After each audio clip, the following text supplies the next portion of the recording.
নিশ্চয় জানিব খুজিব যে মন্ত্ৰীসভাৰ পোৰ্টফলিঅ' আদি কেতিয়া দিয়া হ'ব। অকণমান মই সময় ল'ম যাতে যোৱাবাৰ যিসকল মন্ত্ৰী দায়িত্বত আছিলে তেওঁলোকৰ কাম কাজ আৰু নতুন মন্ত্ৰীসকলে কোনটো এৰিয়াত বেছি ভালকৈ কাম কাজ কৰিব পাৰিব, এই দুইটাই মই অকণমান খৰখেদা নকৰাকৈ অকণমান পৰ্যালোচনা কৰি দপ্তৰখিনি এলট কৰিম।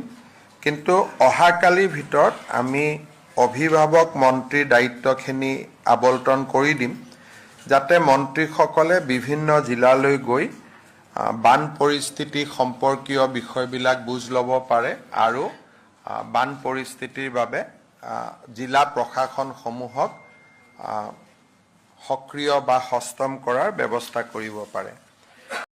নিশ্চয় জানিব খুজিব যে মন্ত্ৰীসভাৰ পোৰ্টফলিঅ' আদি কেতিয়া দিয়া হ'ব।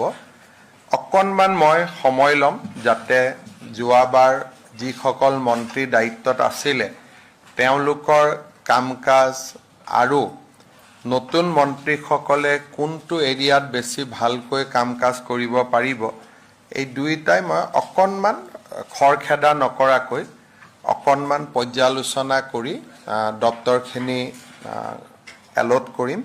কিন্তু অহাকালিৰ ভিতৰত আমি অভিভাৱক মন্ত্ৰীৰ দায়িত্বখিনি আবণ্টন কৰি দিম যাতে মন্ত্ৰীসকলে বিভিন্ন জিলালৈ গৈ বান পৰিস্থিতি সম্পৰ্কীয় বিষয়বিলাক বুজ ল'ব পাৰে আৰু বান পৰিস্থিতিৰ বাবে জিলা প্ৰশাসনসমূহক সক্ৰিয় বা সষ্টম কৰাৰ ব্যৱস্থা কৰিব পাৰে।